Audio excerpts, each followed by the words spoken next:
Liver की बीमारियां, खासकर हेपेटाइटिस, इंडिया में एक बड़ी हेल्थ कंसर्न बनती जा रही है। लेकिन अफसोस की बात यह है कि आज भी बहुत से लोग इस बीमारी के बारे में पूरी तरीके से जानकार ही नहीं है।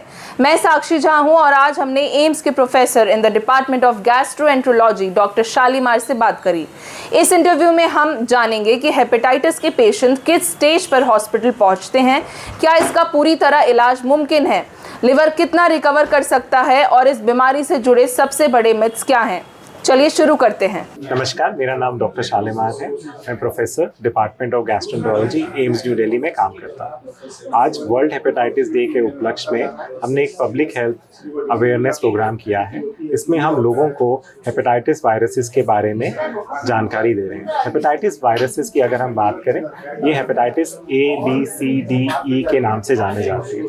हेपेटाइटिस वायरसेस लिवर के अंदर में जाके लिवर को नुकसान देते हैं। अगर हम बात करें हेपेटाइटिस A और E की, ये गंदा पानी और गंदा खाना खाने से फैलते हैं। हेपेटाइटिस A वायरस का इन्फेक्शन अमूमन बच्चों में देखा जाता है और हेपेटाइटिस E वायरस का इन्फेक्शन एडल्ट्स में देखा जाता है। हेपेटाइटिस B और C वायरसेस लिवर में क्रॉनिक इन्फेक्शन करते हैं और लिवर में सिरोसिस और अलग कॉम्प्लिकेशंस जैसे कि पेट में पानी बनना, खून की उल्टी होना और लिवर में कैंसर भी कर सकते हैं।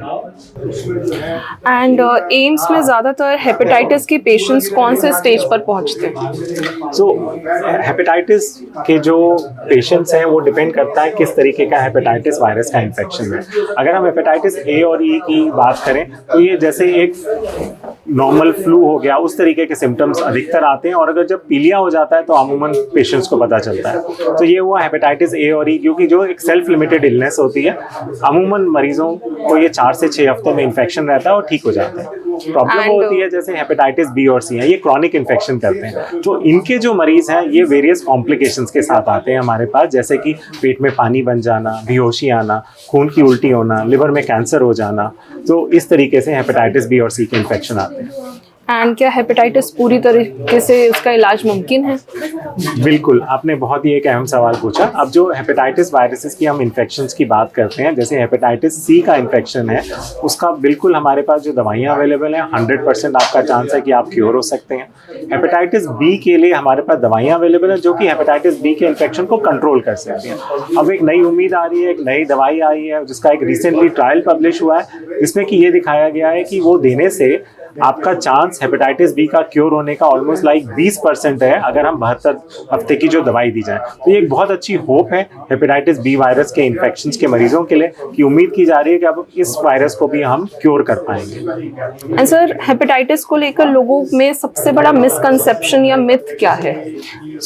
मिसकंसेप्शंस की हम अगर बात करें, एक तो है खाने का मिथ, कि जब अगर हेपेटाइटिस हो जाता है तो लोगों का ये होता है कि आप घर में कोई भी पीली चीज़ का सेवन बिल्कुल बंद कर देते हैं। आप बहुत सारे लोगों को हम ये भी देखा है कि खाने में बहुत सारे परिवर्तन कर देते हैं और खाना कम कर देते हैं।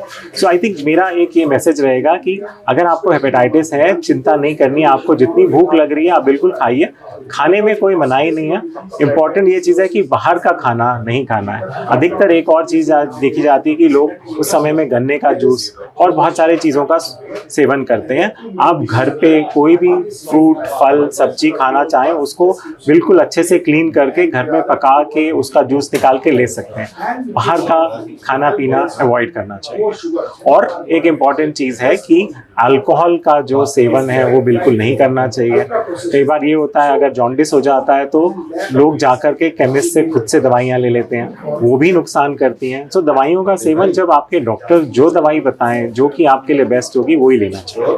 एंड क्या एक बार खराब हुआ लिवर दोबारा हेल्दी हो सकता है, और अगर हाँ तो कितने हद तक हो सकता है? आई थिंक ये बहुत ही एक अहम सवाल है। अब जैसे हमने बात की कि हेपेटाइटिस और लिवर के खराब होने के बहुत सारे कारण हैं। अगर जब हमें कारण पता चल जाता है और हम उस कारण का इलाज करते हैं, चाहे वो वायरल हेपेटाइटिस है, चाहे वो अल्कोहल से होने वाली संबंधित प्रॉब्लम्स हैं, ऑटोइम्यून हेपेटाइटिस की प्रॉब्लम है, तो अगर हम इलाज का पूरा उसका जो बीमारी जिस वजह से लिवर खराब हुआ है उसका इलाज करें, तो हम लिवर की खराबी को वापस रिवर्स भी कर सकते हैं। Okay, and world hepatitis day पे आप व्यूअर्स को क्या मैसेज देना चाहेंगे? मेरा इम्पोर्टेंट मैसेज दर्शकों के लिए रहेगा, एक तो है कि आपको अपना टेस्ट कराना चाहिए हेपेटाइटिस B और C वायरस के लिए।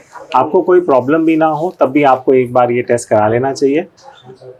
अगर इसका सही टाइम पे हेपेटाइटिस इन्फेक्शंस का पता चल जाए तो हम इसका इलाज कर सकते हैं, आपका आगे चलने समय में आने वाली कॉम्प्लिकेशन से बच सकते हैं और इसका फैलाव आपसे दूसरों में बचाया जा सकता है। इसके अलावा इम्पॉर्टेंट मैसेज रहेगा, एक हेल्दी लाइफस्टाइल अपनाइए, बैलेंस डाइट खाइए, तेल और चीनी की मात्रा को कम करिए, अल्कोहल का सेवन बंद करिए, अगर आप स्मोकिंग करते हैं उसको बिल्कुल बंद करना है, अगर आपको डायबिटीज़ और कोई भी प्रॉब्लम है उसका कंट्रोल कराना बहुत ही इम्पॉर्टेंट है।